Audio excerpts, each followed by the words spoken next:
सभी साथियों को जय भोलेनाथ। हम किरण की बुक से प्रतिशत कर रहे थे और हमने टाइप नंबर 6 के 18 क्वेश्चन कर लिए। आज हम करते हैं क्वेश्चन नंबर 19 से शुरू। एक कंपनी में केवल दो प्रकार के कर्मचारी हैं, मजदूर हैं और ऑफिसर हैं।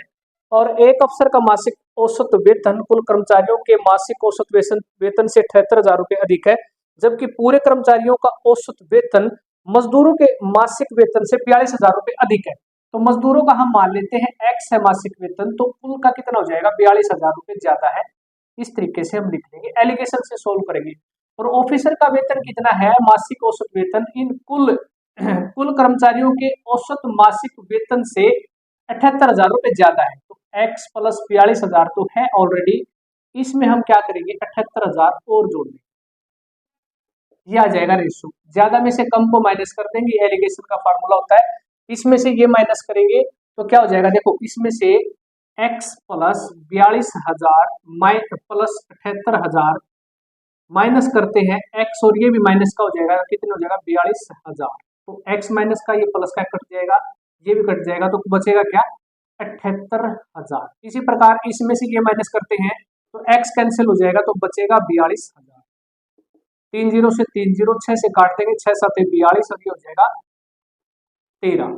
इसका मतलब क्या है, ऑफिसर और कर्मचारी मजदूर जो है उनका रेशियो आ जाएगा, संख्या का अनुपात आ जाएगा 7। यहाँ पर ऑफिसर है और मजदूर कितने हैं 13, कुल मिलाकर कितने हैं 20। तो बताना क्या है सवाल में, ऑफिसर कितने प्रतिशत है, ऑफिसर 7 है कुल कितने में से 20 में से, तो कितने प्रतिशत है यहाँ से हम बता देंगे 35%।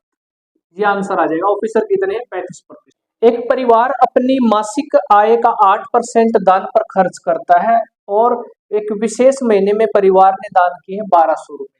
तो 8% जो खर्च किए हैं वो 1200 रुपए के बराबर है।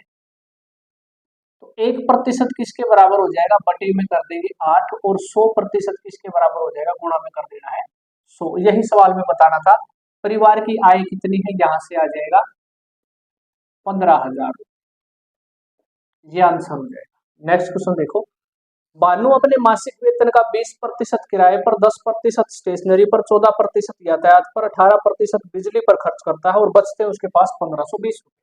देखो 1520 रुपए उसके पास ये सेविंग है, यानी बचे हुए पैसे हैं, और उसने खर्च कितना किया है 20%, 10%, 14% और 18%, इन सभी को जोड़ेंगे तो कितना आ जाएगा 62% उसने क्या कर दिया, खर्च कर दिया। एक्सपेंडिचर कितना है 62%। तो 100 में से 62% माइनस कर देंगे तो 38% बचेगा। जो 38% बचा है ये किसके बराबर है 1520 के, 1% किसके बराबर है, बटे में कर देंगे 38, और 100% किसके बराबर है, गुणा में कर देना 100। तो आंसर कितना आ जाएगा 4,000। इस तरीके से आपने निकाल देना है। और इसमें सवाल में यही पूछ रखा था, बानू का मासिक वेतन कितना है 4,000 रुपए। ऑप्शन नंबर 4 इसका राइट आंसर होगा। माधुरी अपने वेतन का 80% और सुषमा अपने वेतन का 95% खर्च करती है। सेविंग बराबर दे रखी है और दोनों के वेतन का योग दे रखे हैं 10,000 रुपए। तो सुषमा की आय बतानी। देखो माधुरी जब 80% खर्च करती है तो इसका मतलब सेव कितना करती होगी 20%, और सुषमा 95% क्या करती है खर्च करती है, तो सेव कितना 5%। ये और सेविंग क्या है बराबर है, तो यहां से रेशियो ले लेंगे, ये आ जाएगा 4 पर कटेगा माधुरी और ये है सुषमा 1/4। ये उनके वेतन का अनुपात आ जाएगा 1:4। तो कुल मिलाकर वेतन 5 रुपए है, अकॉर्डिंग टू क्वेश्चन दे रखा है 10,000 रुपए है वेतन का योग। तो यहाँ से 1 यूनिट की वैल्यू कितनी आ जाएगी 2,000। सुषमा का पूछ रखे है, सुषमा का रेशियो कितना है, वेतन का 4 है, तो इसको 2,000 गुणा कर देंगे, 1 यूनिट की वैल्यू 2,000 है, तो 4 दूनी 8, 8,000 रुपए आ जाएगा सुषमा का वेतन। एक व्यक्ति की मासिक आय 12,000 रुपए है, जिसमें से वो 10,000 रुपए खर्च कर देता है। 10,000 रुपए खर्च कर दिए तो उसके पास सेविंग कितनी बचेगी 2,000 रुपए उसकी सेविंग बचेगी। खर्च में 5% का इजाफा हो जाता है, तो 5% निकालेंगे तो 500, तो ये हो जाएगा खर्च 10,500 रुपए। और उसकी जो इनकम है, इनकम में कितने प्रतिशत इजाफा होता है, इसमें 12% का। तो इसमें 12% अगर निकाल कर इसमें जोड़ते हैं तो ये आ जाएगा 13,440 रुपये। ये इनकम आ जाएगी नए वाली इनकम, और ये खर्च आ जाएगा जो अब करता है वर्तमान में। तो बताना उसकी सेविंग कितने प्रतिशत बढ़ेगी, ये सेविंग है और ये इसकी क्या थी इनकम थी। देखो 13,440 रुपये इनकम है और अब खर्च करता है 10,500 रुपये, तो इसमें से ये माइनस करेंगे 2,940 रुपये क्या आ जाएगी, उसकी सेविंग आ जाएगी। ठीक है, 2,000 रुपये पहले सेविंग करता था, अब वो करता है 2,940। कितने रुपए बढ़ी है, 940 रुपये बढ़ गई। पहले कितनी थी इसकी सेविंग, 2,000 रुपये।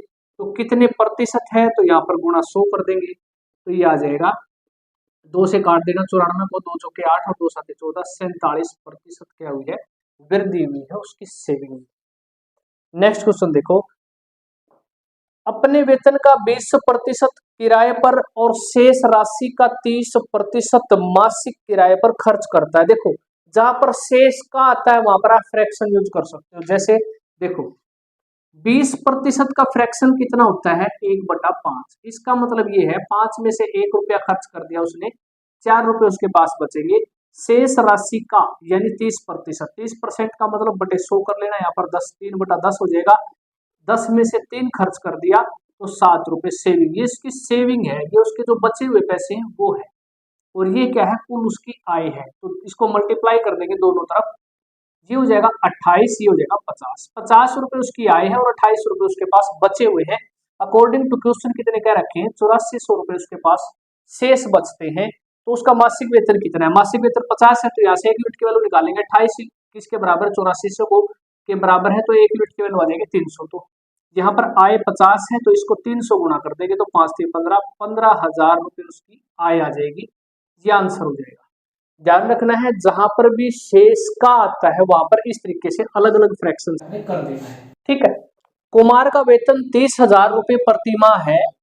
यदि वह इसका 25% भोजन पर और किराए पर खर्च करता है और बचे हुए भाग का 20% शिक्षा पर खर्च करता है, लेकिन वह अपने वेतन का 5% टैक्स भी देता है, तो सभी तीनों कटौतियों के बाद 8,000 रुपये बचाता है, तो बचत के बाद उसके पास उपलब्ध राशि कितने रुपए होगी। देखो 5% अगर वो टैक्स देता है तो इसका मतलब 5% आ जाएगा 1,500, उसका टैक्स आ जाएगा।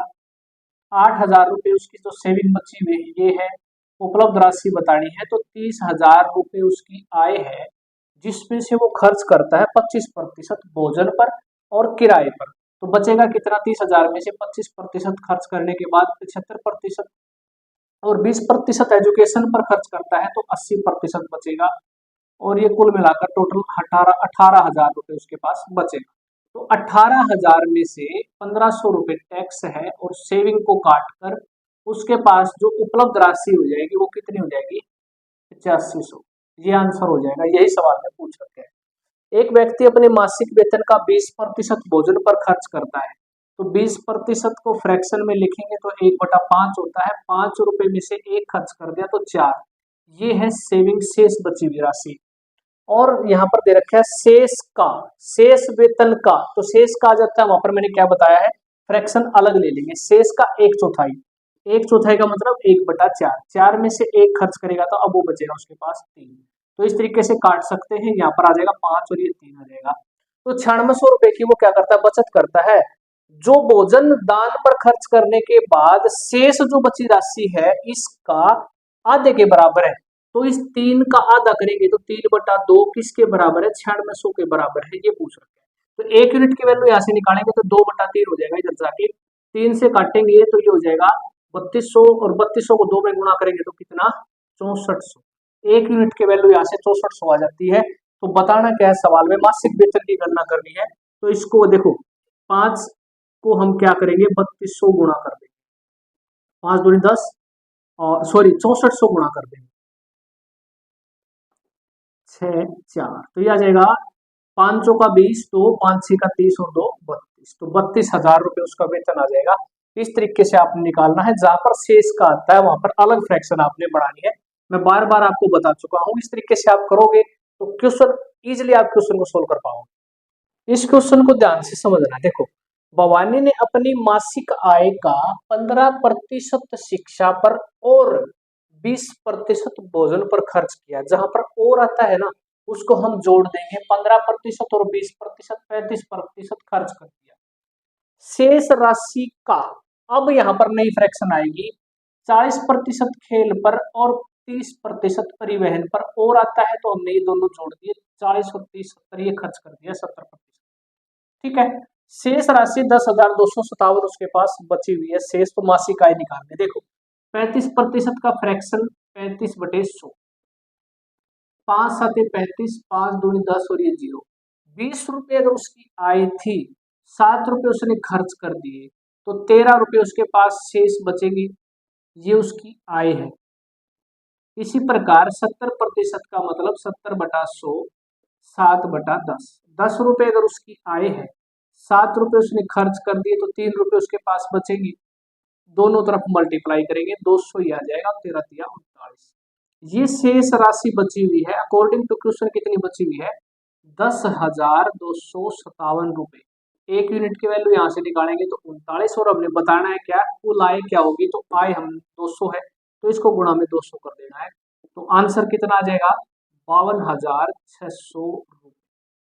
इस तरीके से इन क्वेश्चनों को आपने सॉल्व करना है। ऐसे क्वेश्चन आपके जनरली पूछे जाते हैं, और ये क्वेश्चन आपको पूछा गया क्वेश्चन है, तो ऐसा फिर बार बार आपको देखने को मिल सकता है एग्जाम में।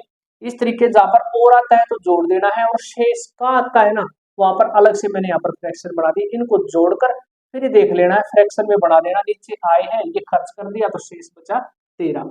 ये आय थी 10, खर्च कर दिया 7, 3 रुपये उसके बच गए। ये रहेगा कंसेप्ट क्वेश्चन को सॉल्व करने का। तो मिलते हैं अगले वीडियो में। वीडियो कैसी लगी कमेंट बॉक्स में बताना है, और कमेंट में किसी प्रकार की कोई दिक्कत आती है तो आप पूछ सकते हो, और जरूर लिख देना कमेंट में जय भोलेनाथ।